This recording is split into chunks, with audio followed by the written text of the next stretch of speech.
چنانچہ اللہ پاک حکم دیتے ہوئے ارشاد فرماتا ہے وَلَا تَقْتُلُوا النَّفْسَ الَّتِي حَرَّمَ اللَّهُ إِلَّا بِالْحَقِّ،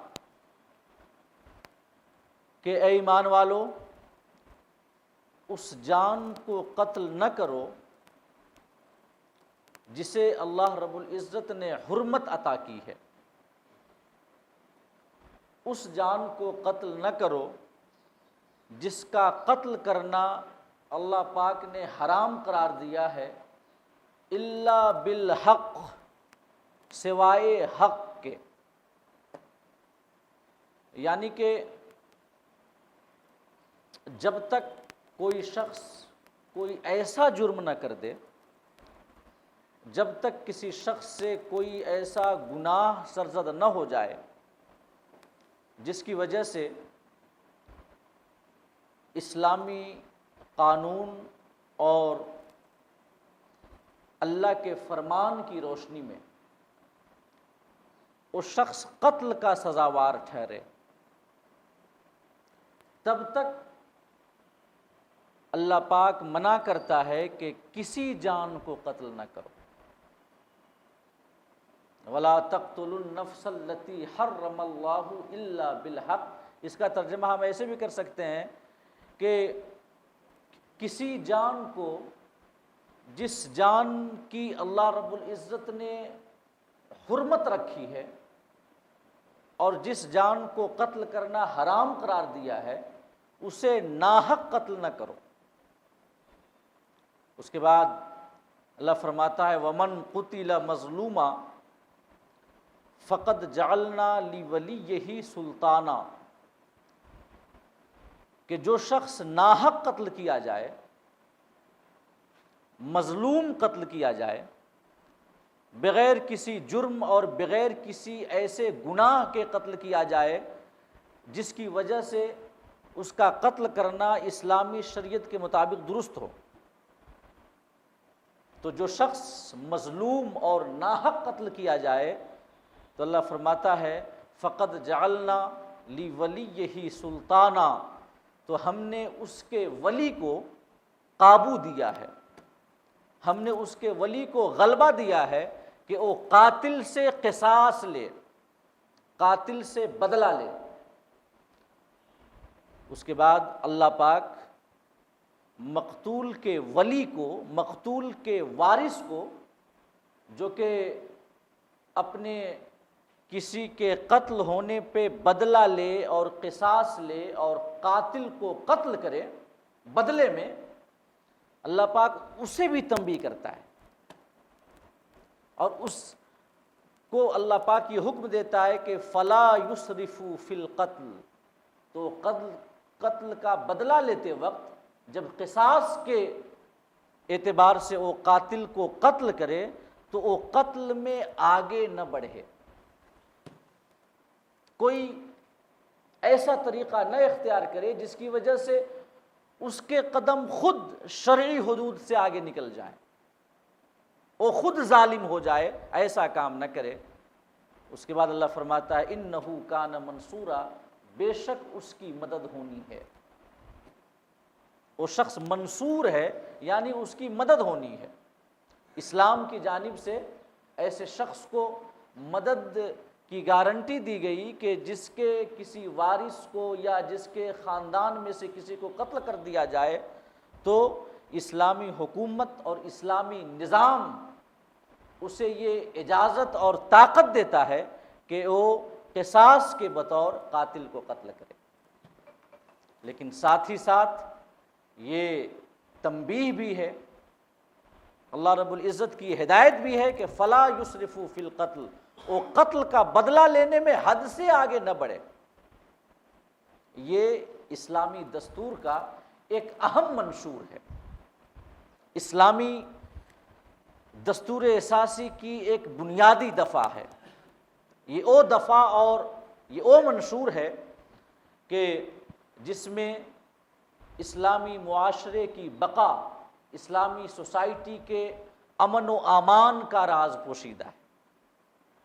ظاہر ہے اگر ایک ایسا معاشرہ ہو ہمارے سامنے جس میں ہر شخص کو اپنی جان کا خطرہ ہو طاقتور شتر بے مہار کی طرح گھوم رہا ہو اور اس کے ہاتھ میں ہتھیار ہو، طاقت و قوت ہو، غلبہ ہو، وہ جسے چاہے اسے مار دے، تو ایسے معاشرے کو صالح نہیں کہا جا سکتا۔ ایسے معاشرے میں بسنے والا شخص کبھی بے خوف ہو کر کے اور آزاد ہو کر کے اپنی زندگی نہیں گزار سکتا، جب تک کہ ہر شخص کو اپنی جان کے تحفظ کا یقین نہ ہو کہ ہاں ہماری جان محفوظ ہے، کوئی ہماری جان پہ دراز دستی نہیں کرے گا، کوئی ہمیں ناحق قتل کرنے کی کوشش نہیں کرے گا۔ تو اسلام ایک ایسا معاشرہ بنانا چاہتا ہے جس میں ہر شخص آزادانہ اپنی زندگی گزارے، کسی کو اپنی جان کا خوف نہ ہو۔ لہٰذا یہ بنیادی قانون ہے کہ وَلَا تَقْتُلُوا النَّفْسَ الَّتِي حَرَّمَ اللَّهُ إِلَّا بِالْحَقِّ، کسی جان کو ناحق قتل نہ کرو۔ اور یاد رکھو کہ اللہ رب العزت نے جان کے ناحق قتل کرنے کو حرام قرار دیا ہے، اللہ نے ہر جان کو حرمت عطا کی ہے۔ اور اسی معنی کی ایک آیت سورہ انعام میں بھی اللہ پاک نے بیان کی ہے، تقریباً یہی الفاظ بھی ہیں اور مفہوم بھی یہی ہے۔ اللہ فرماتا ہے وَلَا تَقْتُلُوا النَّفْسَ الَّتِي حَرَّمَ اللَّهُ إِلَّا بِالْحَقِّ، جس جان کو اللہ رب العزت نے قتل کرنا حرام قرار دیا ہے اسے ناحق قتل نہ کرو۔ اس کے بعد خدائے پاک خدائے ذوالجلال فرماتا ہے ذالکم وصاکم بہ، یہ وہ باتیں ہیں جن کا اللہ نے تمہیں حکم دیا ہے، لعلکم تعقلون، تاکہ تم سمجھو، تاکہ تم عقل کا استعمال کر کے سمجھو کہ تمہاری بھلائی کس میں ہے۔ تو اس آیت کریمہ میں بھی اللہ رب العزت نے فرمایا کہ کسی جان کو ناحق قتل یہ نہیں کرنا ہے، اور ہمارا اسلام اس کی اجازت نہیں دیتا۔ اب ذرا اس آیت کریمہ کی تشریح اور تفصیل کی روشنی میں کچھ باتیں میں آپ کو بتانا چاہوں گا کہ اس آیت کریمہ میں غور کرنے سے یہ سمجھ میں آتا ہے کہ قتل میں اصل یہ ہے کہ وہ حرام ہے۔ کسی کو قتل کرنا، کسی کی جان لینا، کسی کی زندگی لینا، اس میں اصل یہ ہے کہ یہ حرام ہے، سخت حرام ہے، کیونکہ اللہ رب العزت نے پہلے عام بیان کیا وَلَا تَقْتُلُوا النَّفْسَ، کسی جان کو قتل نہ کرو جس کا قتل کرنا اللہ نے حرام قرار دیا ہو۔ تو اس سے سمجھ میں آتا ہے کہ قتل میں اصل یہ ہے کہ وہ حرام ہے۔ ہاں کچھ ایکسیپشنز ہیں، الا بالحق، کچھ یہ ایسے راستے ہیں، کچھ ایسی صورتیں ہیں جن صورتوں کی وجہ سے کسی کی جان لینا ہماری شریعت کے مطابق اس کی اجازت ہے، اور وہ صورتیں آگے اللہ رب العزت نے بیان کی کہ کوئی کسی کو قتل کر دے تو بدلے میں اسے قتل کیا جائے گا، اور احادیث میں اس کی مزید تفصیلات آئی ہیں جو ہم آگے بیان کریں گے۔ لیکن ابھی سر دست ہم آپ کو یہ بتانا چاہتے ہیں کہ قتل میں اصل یہ ہے کہ یہ سخت حرام ہے، حرمت مغلظہ ہے قتل کے اندر، اس کی اجازت نہیں ہے کسی کی جان لے لینا، اصل ہمارے اسلام میں یہی ہے، اور اس کی کئی دلیلیں ہیں۔ سب سے پہلی دلیل تو یہی ہے کہ کسی کو قتل کرنا ضرر دینا ہے، تکلیف پہنچانا ہے، اور ہمارے مذہب اسلام میں یہ قاعدہ ہے کہ لا ضرر ولا ضرار۔ ہمارا اسلام نہ تو ہمیں یہ اجازت دیتا ہے کہ ہم اپنے آپ کو ضرر دیں، اور نہ ہی یہ اجازت دیتا ہے کہ ہم کسی اور کو ضرر دیں، اور قتل سب سے بڑا ضرر ہے۔ شرک اور کفر کے بعد سب سے بڑا گناہ اسلام کی نگاہ میں کسی کو ناحق قتل کرنا ہے۔ تو پہلی دلیل قتل کے حرام ہونے کی یہی ہے کہ قتل کرنا ضرر دینا ہے، ضرر پہنچانا ہے، اور ہمارے اسلام میں ضرر کے لیے کوئی جگہ نہیں ہے۔ حضرت عائشہ صدیقہ رضی اللہ تعالی عنہ سے حدیث مروی ہے کہ لا ضرر ولا ضرار فی الاسلام، اسلام میں نہ تو ضرر ہے اور نہ ہی ضرار ہے۔ ضرر کیا ہے؟ کہ کوئی اپنے آپ کو تکلیف پہنچائے، یہ ضرر ہے، اور کوئی دوسرے کو تکلیف پہنچائے، یہ ضرار ہے۔ آقا فرماتے ہیں نہ تو ضرر ہے، یعنی نہ تو کوئی اپنے آپ کو تکلیف دے سکتا ہے، اس کی اجازت ہے، اور نہ ہی ضرار ہے، اور نہ ہی ہم کسی دوسرے کو کوئی ضرر ہم پہنچا سکتے ہیں اور نقصان پہنچا سکتے ہیں۔ بڑی مشہور حدیث پاک ہے آقا کی کہ المسلم من سلم المسلمون من یدہ و لسانہ، مسلمان وہ ہے جس کے ہاتھ اور جس کی زبان سے دوسرے لوگ محفوظ رہیں۔ آقا کریم کی یہ بڑی مشہور حدیث ہے۔ تو قتل کرنا ضرر دینا ہے، اور اسلام میں ضرر کی کوئی گنجائش نہیں ہے۔ اور جس معاشرے میں، دوسری دلیل سن لیں، جس معاشرے میں قتل، خونریزی، غارت گری عام ہو جائے، لوگوں کی جان محفوظ نہ ہو، لوگوں کی زندگی کے تحفظ کی کوئی گارنٹی نہ ہو، تو پھر ایسا معاشرہ بدامنی اور حرج کا شکار ہو جاتا ہے، فتنہ اور فساد کا شکار ہو جاتا ہے۔ اور مذہب اسلام ہمیں جو دین دیتا ہے، وہ دین ان قوانین پہ مشتمل ہے کہ جن قوانین پہ چل کر کے ہم حرج سے اپنے آپ کو محفوظ رکھ سکتے ہیں۔ ہمارے دین میں حرج کے لیے کوئی گنجائش نہیں ہے۔ حرج یعنی فتنہ، فساد، جس سے بدامنی اور امن عامہ کے تباہ ہونے کا خطرہ ہو، جس سے بدامنی پھیلنے کا اندیشہ ہو، اسے حرج کہتے ہیں۔ اور اللہ پاک فرماتا ہے ما جعل علیکم فی الدین من حرج، اللہ پاک نے دین میں کوئی حرج نہیں رکھا ہے، دینی قوانین میں حرج کی کوئی گنجائش نہیں ہے۔ اور جہاں پہ قتل و خون ریزی عام ہو، وہاں پہ معاشرے میں حرج ہوگی، وہاں پہ معاشرے میں فتنہ اور فساد ہوگا، اور فتنہ اور فساد اور بدامنی یہ ہمارے دین کے مزاج کے خلاف ہے۔ اور ایک اور دلیل سن لیں، اللہ پاک فرماتا ہے وَلَا يُرِيدُ بِكُمُ الْعُسْرَ، اللہ پاک تمہارے ساتھ تنگی نہیں چاہتا۔ اللہ پاک جو قوانین ہمیں عطا کرتا ہے، وہ قوانین آسانی لیے ہوئے ہیں، ان میں آسانی ہے ہمارے لیے۔ آقا کریم فرمایا کرتے تھے بشروا ولا تنفروا، لوگوں کے دلوں میں خوشیاں ڈالو، نفرت نہ ڈالو، آسانیاں پیدا کر کے انہیں دین سے قریب لاؤ۔ ایک صحابی رسول تھے جو کہ امامت کے فرائض انجام دیتے تھے، سنیے گا، جو کہ امامت کے فرائض انجام دیتے تھے، تو وہ جب عشاء کی نماز پڑھاتے تو لمبی لمبی سورتیں پڑھتے، اور اس مسجد کے آس پاس بسنے والے لوگ تھے، کسان تھے، کھیتی ہر لوگ تھے، کھیتوں میں کام کیا کرتے تھے اور رات کو تھک جاتے تھے۔ اب عشاء کی نماز میں جب آتے تو امام صاحب لمبی لمبی قرات کر رہے ہیں، تو ان لوگوں نے آ کر کے آقا کریم صلی اللہ علیہ وسلم کی بارگاہ میں شکایت کی کہ حضور ہم دن بھر کھیتوں میں محنت کرتے ہیں اور شام ہوتے ہی تھکان سے چور ہو جاتے ہیں، اور جب عشاء کی نماز پڑھنے کے لیے حاضر ہوتے ہیں تو امام صاحب کی جو قرات ہوتی ہے کافی لمبی ہوتی ہے، جس سے ہمیں تکلیف ہوتی ہے۔ آقا کریم صلی اللہ علیہ وسلم نے اس صحابی کو بلایا جو امامت کے فرائض انجام دیتے تھے، اور آپ نے انہیں حکم دیا کہ کوئی ایسا کام نہ کرو جس کی وجہ سے لوگ دین سے دور ہوں،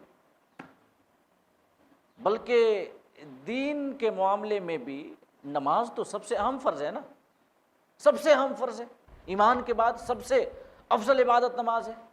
آقا کریم نے اس صحابی کو جو امامت کے فرائض انجام دیتے تھے فرمایا کہ دین کے معاملے میں بھی کبھی کوئی ایسا راستہ اور طریقہ اختیار نہ کرو جس کی وجہ سے لوگوں میں نفرت پیدا ہو اور وہ دور ہو جائیں، بلکہ ایسے طریقے پہ چلو جس کی وجہ سے لوگ قریب ہوں۔ بشروا ولا تنفروا، یسروا ولا تعسروا، لوگوں کے دلوں میں محبتیں ڈالو، نفرت پیدا نہ کرو، آسانیاں پیدا کرو ان کے لیے، مشکلات پیدا نہ کرو۔ تو یہ ہمارے دین کا مزاج ہے۔ ہمارا دین کسی کو یہ پریشانیوں میں یا تنگیوں میں نہیں ڈالنا چاہتا۔ ہمارے اسلام کے قوانین ایسے ہیں کہ اگر ہم چاہیں عمل کرنا نا تو بڑی آسانی کے ساتھ عمل کر سکتے ہیں۔ اللہ پاک فرماتا ہے وَلَا يُرِيدُ بِكُمُ الْعُسْرَ، اللہ تمہارے ساتھ تنگی نہیں چاہتا۔ اللہ جو 70 ماہوں سے زیادہ مہربان ہے، جو رحمان ہے، رحیم ہے، اس کا کوئی حکم ہمارے لیے ایسا نہیں ہو سکتا کہ جس کی وجہ سے ہماری زندگی تنگی کا شکار ہو جائے۔ تو یہ اللہ کا فرمان ہے وَلَا يُرِيدُ بِكُمُ الْعُسْرَ، اللہ تمہارے ساتھ تنگی نہیں چاہتا۔ اور زندگی کی تنگی سے بڑی تنگی اور کیا ہو سکتی ہے؟ کسی کو سانسیں لینا یہ کسی کے اوپر تنگ کر دیا جائے، کسی کی جان کو اس کے اوپر تنگ کر دیا جائے اور اس کی زندگی چھین لی جائے، اس سے بڑی تنگی کوئی نہیں ہو سکتی۔ لہٰذا وَلَا يُرِيدُ بِكُمُ الْعُسْرَ بھی قتل کی جو اصل ہے کہ حرام ہے اسے بیان کرتی ہے یہ آیت کریمہ۔ اور ایک اور دلیل کہ قتل اصل میں حرام ہے، کسی کی جان لینا اصلاً حرام ہے۔ آقا کریم صلی اللہ علیہ وسلم کی ایک حدیث پاک سنیں، آقا فرماتے ہیں الآدمی بنیان الرب، آدمی رب کی بنائی ہوئی ایک عمارت ہے۔ انسان اس خالق کائنات کی شان تخلیق کا ایک شاہکار ہے نا، یہ انسان کے جو جسم کے نظام ہیں ان نظاموں کو آپ دیکھ لیں تو آپ یہ ماننے کے لیے یقیناً مجبور ہوں گے کہ اسلام تخلیق انسانی کا ایک شاہکار ہے۔ تو آقا نے فرمایا الآدمی بنیان الرب، آدمی رب کی بنائی ہوئی ایک عمارت ہے۔ اس کے بعد ملعون من ہدم بنیان الرب، آقا فرماتے ہیں وہ شخص ملعون ہے جو رب کی بنائی ہوئی عمارت کو گرائے، اس پر لعنت ہے۔ آقا نے فرمایا عام، فرمایا کس کی لعنت ہے نہیں فرمایا عام، یعنی کہ کل جہان کی لعنت ہے ایسے شخص پہ جو رب کی بنائی ہوئی عمارت جو کہ انسان اور ایک آدمی کی تخلیق ہے اس کی جان لے کر اسے قتل کر کے رب کی اس بنائی ہوئی عمارت کو ڈھانے کی کوشش کرتا ہے۔ آقا فرماتے ہیں ایسا شخص ملعون ہے۔ یہ حدیث پاک بھی اس بات پہ دلالت کرتی ہے کہ قتل میں اصل یہ ہے کہ قتل کرنا حرام ہے۔ ایک اور دلیل سن لیں، انسان کو عبادت کے لیے پیدا کیا گیا ہے کہ نہیں؟ وما خلقت الجن والانس الا لیعبدون، اللہ فرماتا ہے میں نے انسانوں اور جنات کو اپنی عبادت کے لیے پیدا کیا ہے۔ تو انسان کو عبادت کے لیے پیدا کیا گیا۔ آقا نے فرمایا حق اللہ علی العباد ان یعبدوہ ولا یشرکوا بہ شیئا، بندوں کے اوپر اللہ کا یہ حق ہے کہ وہ صرف خدا کی عبادت کریں اور اس کے ساتھ کسی کو شریک نہ کریں۔ انسان کو جو پیدا کیا گیا عبادت میں مشغول ہونے کے لیے، تو اللہ نے پیدا کیا تھا عبادت کے لیے، اور جب ہم کسی کی جان لے رہے ہیں، کسی کی زندگی چھین رہے ہیں، تو گویا ہم اس سے یہ عبادت کرنے کا جو اس کا اہم فریضہ تھا اس فریضے سے بھی روک رہے ہیں اسے، جس کے لیے اسے پیدا کیا گیا تھا۔ اس لیے کہ عبادت تب ہوگی جب زندگی محفوظ ہو نا، جب جان سلامت ہو۔ جب کسی کی جان لے لی جائے، کسی کی زندگی ہی کو ختم کر دی جائے تو پھر وہ عبادت میں کیسے مشغول ہو سکتا ہے؟ تو انسان کی تخلیق کا مقصد عبادت ہے، اور ہم کسی کی جان اگر لیتے ہیں تو ہم اسے عبادت سے روکتے ہیں جو مقصد تخلیق انسان ہے۔ لہٰذا یہ بھی اس بات کو واضح کرتا ہے کہ قتل کرنا اصلاً حرام ہے، قتل کی اصل یہ ہے کہ حرام ہے۔ ایک اور دلیل سن لیں، قتل کرنا فساد پھیلانا ہے۔ جس معاشرے میں قتل اور خون ریزی عام ہو جائے اس معاشرے میں فساد عام ہو جائے گا۔ قتل کرنا فساد پھیلانا ہے، اور فساد قرآن کی روح سے حرام ہے۔ اللہ پاک فرماتا ہے سورہ اعراف میں ولا تفسدوا فی الارض بعد اصلاحها، زمین کی اصلاح کے بعد فساد نہ مچاؤ۔ فساد پیدا کرنا زمین میں، فساد پھیلانا یہ حرام ہے۔ یہاں تک کہ فساد پھیلانا اتنا بڑا جرم ہے کہ قرآن کی روح سے فتنہ اور فساد یہ قتل سے بھی زیادہ سخت گناہ ہے، قتل سے بھی زیادہ سخت ہے۔ کیونکہ اگر ہم کسی کو قتل کریں ایک جان لیتے ہیں، ایک جان جاتی ہے، لیکن جب اگر کسی معاشرے میں فتنہ اور فساد عام ہو جائے نا تو وہاں پہ انسانی جان ارزاں ہو جاتی ہے، کوئی اہمیت نہیں ہوتی انسانی جان کی۔ تو قتل کرنا فساد پھیلانا ہے، اور فساد پھیلانا قرآن کی روح سے حرام ہے، لہٰذا قتل کرنا بھی حرام ہے اپنی اصل کے اعتبار سے۔ اور ایک اور دلیل سن لیں اس حوالے سے کہ قتل کرنا کیوں حرام ہے۔ جان کی حفاظت کرنا فرض ہے کہ نہیں ہے؟ اپنی جان کو ہلاکت میں ڈالنا حرام ہے نا۔ اللہ پاک فرماتا ہے وَلَا تُلْقُوا بِأَيْدِيكُمْ إِلَى التَّهْلُكَةِ، تم خود سے اپنے آپ کو ہلاکت میں نہ ڈالو، کوئی ایسا کام نہ کرو کہ جس میں تمہاری جان جانے کا خطرہ ہو، یا پھر تمہیں لگے کہ تمہیں ظن غالب ہو کہ تمہیں چوٹ پہنچے گی، تو اپنی جان کو ہلاکت میں نہ ڈالو۔ لہٰذا جان بچانا فرض ہے، اپنی جان کی حفاظت کرنا بھی فرض ہے۔ یہاں تک جان بچانا ایک اہم کام کیسے ہے ہمارے اسلام کے قانون کے اعتبار سے کہ اگر جان بچانا ہو تو اس صورت میں مذہب اسلام حرام کھانے کی بھی اجازت دیتا ہے۔ جو کھانا حرام ہو اس کی بھی اجازت دیتا ہے۔ سورہ بقرہ کی ایک آیت کریمہ ذرا سنیں، اللہ فرماتا ہے انما حرم علیکم المیتہ والدم ولحم الخنزیر وما اہل بہ لغیر اللہ۔ اللہ فرماتا ہے کہ ہم نے تمہارے اوپر مردار کو حرام کر دیا، مردار حرام ہے، خون حرام ہے، خنزیر کا گوشت حرام ہے، وما اہل بہ لغیر اللہ، اور وہ جانور حرام ہے کہ جس پر ذبح کرتے وقت اللہ کے علاوہ کسی اور۔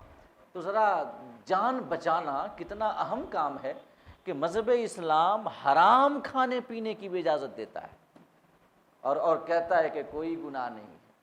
تو اس سے انسانی جان کی اہمیت اور عظمت سمجھ میں آتی ہے نا۔ اور دوسروں کی جان لینا تو دور کی بات ہے، کسی اور کو قتل کرنا یہ تو دوسرے تک ضرر پہنچانا ہے نا۔ ہمارے اسلام میں خودکشی بھی حرام ہے، یعنی اس کی بھی اجازت نہیں ہے کہ کوئی اپنی جان لے لے۔ تو ذرا غور کریں کہ جو اسلام اپنی جان لینے کی اجازت نہیں دیتا وہ دوسرے کی جان لینے کی اجازت کیوں دے گا؟ اللہ پاک سورہ نساء میں فرماتا ہے وَلَا تَقْتُلُوا أَنفُسَكُمْ، اپنے آپ کو قتل نہ کرو، ان اللہ کان بکم رحیما، اللہ تمہارے اوپر بڑا مہربان ہے، اللہ تمہارے اوپر بڑا مہربان ہے۔ اور یہ حکم اس کی رحمت پہ دلالت کرتی ہے کہ وَلَا تَقْتُلُوا أَنفُسَكُمْ، اپنی جان تم نہ لو، اپنے آپ کو قتل نہ کرو۔ ایک حدیث پاک حضرت ابو ہریرہ رضی اللہ تعالیٰ عنہ سے مروی ہے، بخاری اور مسلم اور سائے ستہ کی اکثر کتابوں میں یہ حدیث آپ کو ملے گی کہ آقا فرماتے ہیں من قتل نفسہ بحدیدہ جاء یوم القیامہ وحدیدتہ فی یدہ یتوجع بہا فی بطنہ فی نار جہنم خالدا مخلدا ابدا۔ آقا فرماتے ہیں جو شخص اپنے آپ کو کسی لوہے سے قتل کرے، یعنی یہ کسی لوہے سے بنے ہوئے ہتھیار سے، چھرا سے، خنجر سے، تلوار سے اپنے آپ کو قتل کرے، تو آقا نے فرمایا کہ وہ قیامت کے دن اس ہاتھ میں آئے گا کہ وہ لوہے کا ہتھیار اس کے ہاتھ میں ہوگا، اور اسی ہتھیار سے وہ اپنے بدن میں سوراخ کرتا ہوگا، اس ہتھیار کو اپنے بدن میں گھونپتا ہوگا، اور اسی حالت میں وہ جہنم میں جائے گا، جہنم کے دوسرے عذابوں کے ساتھ ساتھ یہ عذاب بھی اس کے اوپر طاری کیا جائے گا کہ اس ہتھیار سے جس طریقے سے اس نے اپنے آپ کو قتل کیا تھا، خودکشی کی تھی، اسی طریقے سے اپنے آپ کو چوٹ پہنچاتا رہے گا، اپنے بدن میں وہ ہتھیار گھونپتا رہے گا، اور آقا نے فرمایا خالدم مخلدن ابدا، یہ عذاب ہمیشہ تک چلتا رہے گا، ہمیشہ تک چلتا رہے گا۔ حالانکہ اسلام کی دوسری دلیلیں، قرآن و حدیث کی دوسری دلیلیں یہ بتاتی ہیں کہ کوئی شخص کتنا بھی بڑا گناہ کر لے، اگر ایمان اس کا محفوظ ہے تو اس کو ایک نہ ایک دن اپنے گناہوں کی سزا پا کر کے جہنم سے نکلنا ہی ہے نا، نکلنا ہے۔ یہ ایک اسلام کا متفقہ عقیدہ ہے۔ گناہ کبیرہ خواہ کتنا بھی بڑا گناہ کرے، کوئی شخص ایمان سے خارج نہیں ہوتا۔ لیکن اس آیت کریمہ میں جو آقا نے فرمایا خالدم مخلدن، اس حدیث میں آقا نے فرمایا خالدم مخلدن ابدا، جو شخص خودکشی کرے کسی لوہے کے ہتھیار سے تو وہ جہنم کی آگ میں ہمیشہ جلتا رہے گا، اور اسی لوہے کے ہتھیار سے اسی طریقے سے اپنے آپ کو چوٹ پہنچاتا رہے گا جس طریقے سے اس نے اپنے آپ کو قتل کیا تھا۔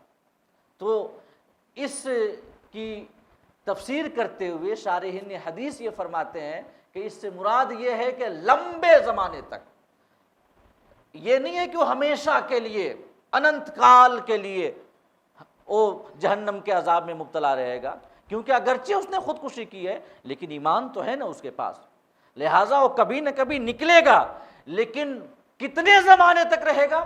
آقا نے فرمایا ہمیشہ تک۔ اس کی تفسیر، اس کی شرح علماء حدیث بیان کرتے ہیں لمبی مدت تک اور لمبے زمانے تک۔ اب وہ لمبا زمانہ کتنا لمبا ہوگا اللہ ہی بہتر جانتا ہے، اللہ ہی بہتر جانتا ہے کتنا لمبا ہوگا۔ اور اسی حدیث میں آقا نے فرمایا آگے وَمَنْ قَتَلَ نَفْسَهُ بِسُمٍّ فَسُمُّهُ فِي يَدِهِ يَتَحَسَّاهُ فِي نَارِ جَهَنَّمَ خَالِدًا مُخَلَّدًا، آقا فرماتے ہیں جو شخص زہر پی کر خودکشی کرے، زہر پی کر کے اپنی جان لے لے، تو آقا نے فرمایا وہ جہنم کی آگ میں تو جلے گا ہی، لیکن ساتھ ہی ساتھ وہ زہر وہ ہمیشہ پیتا رہے گا، جس زہر کو پی کر کے اس نے اپنی جان لی تھی۔ تو اس میں بھی ہمیشہ سے مراد مکث طویل ہے، لمبی مدت تک، اور یہ مدت کتنی لمبی ہے اللہ اس کے رسول بہتر جانے۔ تو یہ حدیث بتاتی ہے خودکشی حرام ہے، تو جو اسلام اپنی جان لینے کی اجازت نہیں دیتا اور دوسرے کی جان لینے کی اجازت کب دے گا؟ لہٰذا قتل میں اصل یہ ہے کہ یہ حرام ہے۔ اور ایک آیت کریمہ پہ ذرا آپ غور کریں جس سے آپ کو انسانی جان کی عظمت مذہب اسلام کی نگاہ میں کتنی ہے آپ کو سمجھ آئے گی۔ مذہب اسلام انسانی جان کو کتنی اہمیت دیتا ہے، ذرا غور کریں۔ اللہ فرماتا ہے من قتل نفسا بغیر نفس او فساد فی الارض فکأنما قتل الناس جمیعا، یہ آیت کریمہ سورہ انعام کی آیت کریمہ ہے۔ اللہ فرماتا ہے جس نے کسی جان کو قصاص یا زمین میں فساد کا جرم کرنے کے بغیر قتل کرے، کوئی ایسا شخص ہے جس نے کسی کو قتل بھی نہیں کیا کہ اس کو قصاص کے بدلے قتل کیا جائے، اس نے زمین میں فساد بھی نہیں مچایا، فتنہ بھی نہیں مچایا۔ فتنہ اور فساد یعنی مسلمانوں کی جمعیت توڑنا، بدامنی پھیلانا، تو وہ زمین میں کسی فساد کے گناہ کا بھی ارتکاب نہیں کیا اس نے، تو ایسے شخص کو جس نے قتل کیا، اللہ فرماتا ہے فَكَأَنَّمَا قَتَلَ النَّاسَ جَمِيعًا، تو اس نے گویا کہ تمام انسانوں کو قتل کر دیا۔ ایک جان کو قتل کرنا ناحق، کسی ایسے جرم کے بغیر جس جرم کی سزا ہمارے اسلام کی نگاہ میں قتل ہے، ایسے جرم کے بغیر اگر کسی کو قتل کیا جائے، کسی کی جان لی جائے، تو مذہب اسلام اور ہمارا قرآن کہتا ہے کہ اس ایک جان کو قتل کرنا گویا کہ تمام انسانوں کو قتل کرنا ہے۔ اور دوسری جانب اگر کوئی شخص کسی ایک زندگی کو بچا لے، ایک جان کو بچا لے، تو اللہ فرماتا ہے وَمَنْ أَحْيَاهَا فَكَأَنَّمَا أَحْيَا النَّاسَ جَمِيعًا، جس نے ایک جان کو زندگی عطا کی گویا کہ اس نے تمام انسانوں کو زندگی عطا کی۔ اس آیت کریمہ پہ غور کریں۔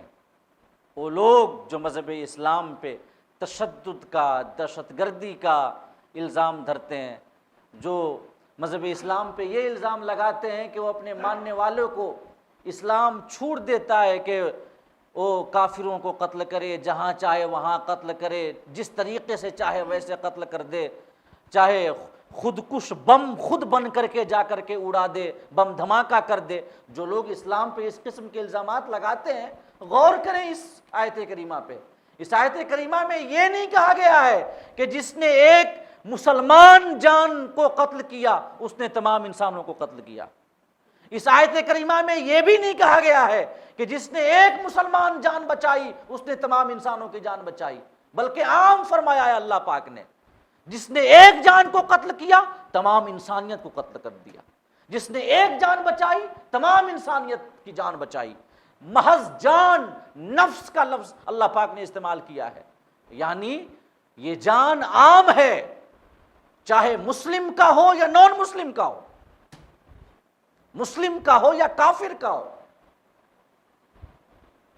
اگر کسی نے کافر کی بھی جان بچا لی تو اس نے تمام انسانوں کی جان بچائی۔ اور جب بات آ گئی ہے تو لفظ کافر پہ ایک چیز سن لیں۔ کافر آج کل اس پہ بڑا واویلا کیا جاتا ہے، مطلب کافر کا مطلب لوگ یہ سمجھ لیتے ہیں نا کہ وہ شخص مستحق قتل ہے، اسلام میں اس کا قتل کرنا ضروری ہے، اس کا قتل کرنا واجب ہے۔ کافر کو ایک وہ کسی جیسے قاتل ایک ایسا لفظ ہے جو کہ کسی جرم کو اور کسی گناہ کو ہمارے سامنے لے کر کے آتا ہے، قتل کا جرم، قاتل، زانی وغیرہ وغیرہ، چور، ڈاکو، ویسے ہی وہ لفظ کافر کو سمجھتے ہیں، اور وہ یہ سمجھتے ہیں کہ اگر کسی نے مسلمانوں کے علاوہ یہ کسی کو ہم نے کافر کہا یا کسی نے کافر کہا تو گویا ہم یہ سمجھ رہے ہیں کہ اس کا قتل کرنا ہمارے عقیدے اور ہماری سوچ کے مطابق جائز ہے، حالانکہ یہ لفظ کافر کے معنی اور مفہوم سے بے خبری کی دلیل ہے۔ سمجھ رہے ہیں؟ کافر کا مطلب کیا ہوتا ہے؟ اگر آپ ڈکشنری اٹھائیں تو کافر کا جو روٹ ورڈ ہے نا وہ کفر ہے، اور کفر کا معنی ہوتا ہے انکار کرنا۔ کفر کا معنی انکار کرنا، تو کافر کا مطلب ہوا انکار کرنے والا۔ تو جب کافر یہ کسی کو کہا جائے تو مراد یہ ہوگا کہ اسلام کا انکار کرنے والا، اللہ کا انکار کرنے والا، رسول کا انکار کرنے والا، ہمارے دین کا انکار کرنے والا۔ تو کافر کا مطلب یہ نہیں ہے کہ اگر کوئی کافر ہو گیا تو اس کا قتل کرنا اسلام میں واجب ہے، ایسا ہرگز نہیں ہے، بلکہ کافر کا مطلب یہ ہوتا ہے کہ کوئی اسلام کا انکار کرنے والا ہے لہذا وہ کافر ہے، کیونکہ وہ اسلام کا انکار کر رہا ہے۔ اور ظاہر سی بات ہے اگر کسی ایسے شخص سے پوچھیں جو اسلام کو نہیں مانتا تو یہی کہے گا نا کہ ہم اسلام کا انکار کرتے ہیں، ہم اسلام کا انکار کرنے والے ہیں، تو گویا وہ خود اپنے آپ سے اپنے آپ کو انکار کرنے والا کہہ رہا ہے، وہ اسلام کو ڈینائی کر رہا ہے تو انکار کرنے والا ہے۔ اور اسی چیز کو بس ایک ورڈ ہے کافر تو سمجھ لیتے ہیں کہ ہم کو تو قتل کے لائق یہ سمجھ رہا ہے، ہم کو یہ سمجھ رہا ہے کہ ہم کو قتل کر دیا جائے، معاشرے کو پاک کر دیا جائے۔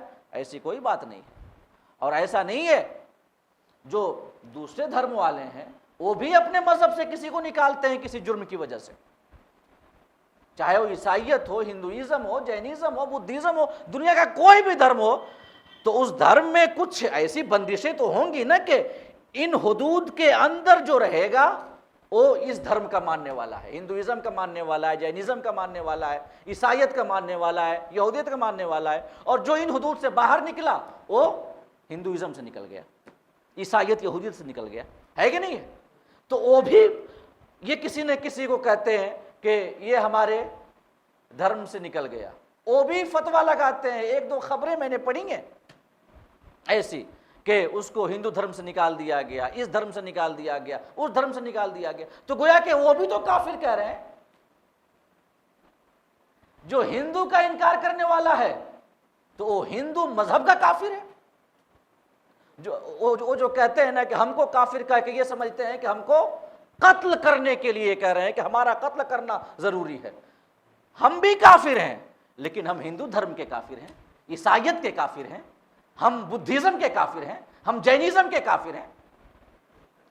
سمجھ رہے ہیں نا؟ کافر کا مطلب ہوتا ہے انکار کرنے والا۔ جو ایک دھرم کا انکار کرنے والا ہے وہ اس دھرم کا کافر ہے۔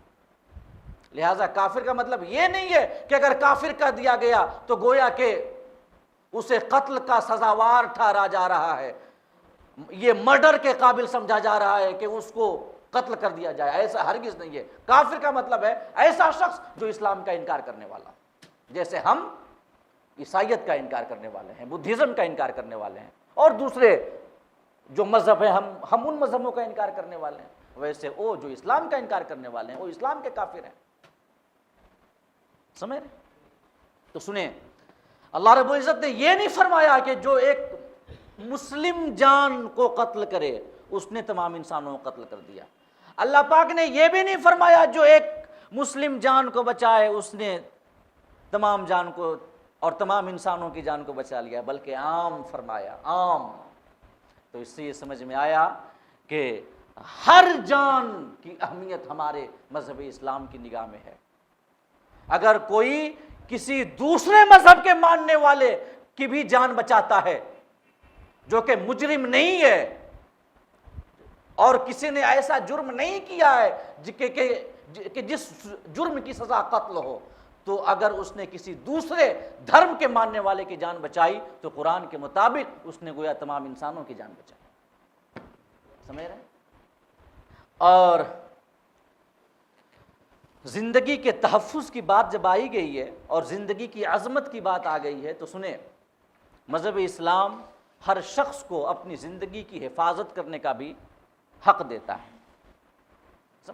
یہ آج کا قانون جو ہے کہ اگر آپ اپنا دفاع کرتے ہوئے، اپنی جان بچاتے ہوئے کسی کی جان لے لیں تو آپ کے اوپر مرڈر کا چارج نہیں ہوگا، ہے نا؟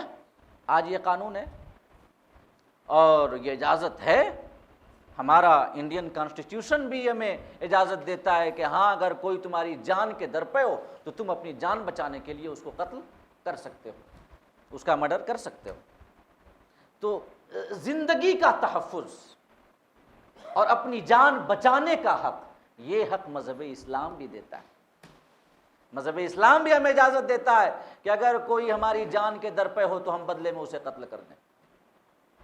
اپنی جان بچانے کی اگر کوئی اور صورت نظر نہیں آ رہی ہے، اگر ہم اس کو نہیں ماریں گے تو ہم کو مار دے گا، اسلام اجازت دیتا ہے کہ سامنے والوں کو مار دو۔ سنیں، اللہ پاک فرماتا ہے سورہ بقرہ میں، فَمَنِ اعْتَدَىٰ عَلَيْكُمْ فَاعْتَدُوا عَلَيْهِ بِمِثْلِ مَا اعْتَدَىٰ عَلَيْكُمْ۔ اللہ فرماتا ہے جو تم پر زیادتی کرے تم بھی اس پر زیادتی کرو، لیکن شرط ہے بِمِثْلِ مَا اعْتَدَىٰ عَلَيْكُمْ، اتنی ہی زیادتی جتنی زیادتی وہ کر رہا ہے، اس سے آگے نہیں۔ انتقام، بدلہ، سمجھ، کسی کے ظلم کا جواب دینا، ظلم کے خلاف بولنا، ظلم کے خلاف آواز اٹھانا، ہاتھ پہ ہاتھ دھر کے مظلوم بنے رہنا، اسلام ہمیں یہ نہیں سکھاتا، اس کی حوصلہ افزائی نہیں کرتا کہ کوئی آ کر کے ہمیں مارتا رہے، ہمارے حق ہمیں چھینتا رہے، ہماری جان کا حق، ہمارے مال کا حق، ہمارے ایمان کا حق، ہمارے عقیدے کا حق، یہ سب ایسے حقوق ہیں جو کہ بنیادی حقوق ہیں، فنڈامنٹل رائٹس ہیں، نہ صرف قرآن اور اسلام کی روح سے بلکہ آج کے نئے زمانے کے دستور اساسی کے روح سے بھی، یہ سب بنیادی حقوق ہیں۔ اور فنڈامنٹل رائٹ کا مطلب یہ ہوتا ہے کہ اگر کوئی غیر ملکی بھی انڈیا میں آ جائے تو اس کو یہ سارے حقوق ملیں گے۔ ایسا نہیں ہے کہ خالی جو انڈین شہری ہے اسی کو یہ حق ہے کہ وہ اپنی جان بچا سکتا ہے، اور اپنی جان بچانے کے لیے کسی ایسے کو قتل کر سکتا ہے جو اسے قتل کرنا چاہتا ہو، نہیں، بلکہ اگر کسی غیر ملک کا بھی شخص ہے، انڈین شہری نہیں ہے، اس کو بھی یہ رائٹ ہے کہ اگر کوئی اسے قتل کرنا چاہتا ہے تو اسے قتل کر دے۔ فنڈامنٹل رائٹ اور کانسٹیٹیوشنل رائٹ دونوں میں فرق ہے نا۔ تو سنیں، یہ قانون کہ اپنی جان بچانے کے لیے کسی کو، بلکہ کسی کو نہیں، اس کو جو قتل کرنا چاہتا ہو اس کو قتل کرنا، یہ ہمارے اسلام میں یہ قانون موجود ہے، اسلام ہمیں اجازت دیتا ہے۔ اسلام یہ نہیں کہتا کہ تم ہاتھ میں ہاتھ دھر کے بیٹھے رہو، ظلم سہتے رہو۔ یہ مذہب اسلام ایک دین فطرت ہے، ظلم سہنے اور ایک گال پہ تماچا کھانے کے بعد دوسرا گال آگے کر دینے کی جو سیکھ ہے نا، یہ سیکھ ظالم کے ہاتھوں کو اور مضبوط کرنا ہے۔ اسلام اس سیکھ کی حوصلہ افزائی نہیں کرتا۔ اسلام کہتا ہے کہ اگر کوئی ایک تماچا لگاتا ہے تم بھی پلٹ کر کے ایک تماچا لگاؤ، لیکن ایک ہی لگاؤ، دو نہ لگانا۔ ایک لگاؤ تاکہ دوبارہ اسے ہاتھ اٹھانے کی جرت نہ ہو سکے۔ اگر کوئی تم پہ دراز دستی کر رہا ہے تم بھی جا کر کے اس کے ساتھ ہو کرو، لیکن اتنا ہی جتنا اس نے کیا۔ عیسائیت جو مذہب ہے جو کہ انتقام لینے کی اجازت نہیں دیتا، بدلہ لینے کی اجازت نہیں دیتا، اہنسا کا پاٹھ پڑھاتا ہے اور کہتا ہے کہ حالات کیسے بھی ہو جائیں کبھی تم تلوار نہ اٹھاؤ۔ تو جو عیسائیت جو انتقام کے خلاف ہے، ظلم کے خلاف آواز اٹھانے کے خلاف ہے، تو یہ تعلیمات تو، اور ہم یہ جانتے ہیں کہ یہ تعلیمات وحی الہی کی تعلیمات نہیں ہو سکتی، یہ بعد کی تحریفات ہیں، بعد کے تغیرات اور تبدلات ہیں، سمجھ رہے ہیں نا۔ لیکن اگر عیسائی کی تعلیمات وہی ہے جو آج کا بائبل ہمیں بتاتا ہے، آج جو وہ کہتے ہیں کہ عیسائیت میں تو کچھ ایسی بات نہیں ہے کہ ہتھیار اٹھاؤ، یہ کرو وہ کرو، تو یہ تعلیمات فطرت کے خلاف ہیں، اور جو چیز فطرت کے خلاف ہونا ہو اس کو ختم ہونا ہوتا ہے، وہی چیز باقی رہتی ہے جو فطرت سے ہم آہنگ ہو کر چلتی ہے۔ آج عیسائیت عیسائیوں کے بیچ سے رخصت ہو گئی ہے۔ آج ایک عیسائی اپنے آپ کو کہنے والا، کرسچن کہنے والا، وہ عیسائی تعلیمات پہ نہیں چل رہا ہے۔ کیوں؟ عیسائیت کیوں اپنی موت آپ مر گئی؟ اور یہ نہ سمجھے کہ ان کے بڑے بڑے چرچ ہیں، بڑے بڑے ہاسپٹلز ہیں، بڑے بڑے یہ اسکول ہیں اور بڑا کام کر رہے خدمت خلق کا، تو عیسائیت بھی زندہ ہے؟ نہیں زندہ ہے۔ کسی بھی مذہب کے زندہ ہونے کا مطلب یہ ہوتا ہے کہ مذہب کے پیروکاروں میں مذہب زندہ ہو، اس کے ماننے والے اس کے قوانین کو فالو کریں، اور ان کا مذہب خالی چرچ میں موجود ہے، اور وہ بھی چرچ میں ایک صلیب کی صورت میں، باقی اور کچھ نہیں ہے ان کے یہاں۔ تو یہ جو اپنی آپ موت مر گئی عیسائیت، جو معاشرے سے ختم ہو گئی، لوگوں کی سیرت و کردار سے ختم ہو گئی، وجہ یہی تھی کہ وہ فطرت کے خلاف تعلیمات ہیں کہ انتقام نہ لو، کوئی اگر تمہارے اوپر ظلم کرے تو ہتھیار نہ اٹھاؤ اور سامنے والے کو جواب نہ دو۔ اسلام اس تعلیم کی حوصلہ افزائی نہیں کرتا۔ اسلام کہتا ہے کہ اگر کوئی ظلم کرتا ہے تو کرو، لیکن اتنا ہی جتنا اس نے کیا ہے، لیکن ساتھ ہی ساتھ قانونی چارہ جوئی ضروری ہے، یاد رکھیے گا۔ اگر ہنگامی صورتحال ہو، ہنگامی مطلب کوئی ہم کو ابھی قتل کرنا چاہتا ہے، تو اس وقت تو ہمیں قتل کرنے کی اجازت ہے فوراً۔ آج کا بھی قانون دیتا ہے، ہمارا مذہب اسلام بھی دیتا ہے، سمجھ رہے ہیں۔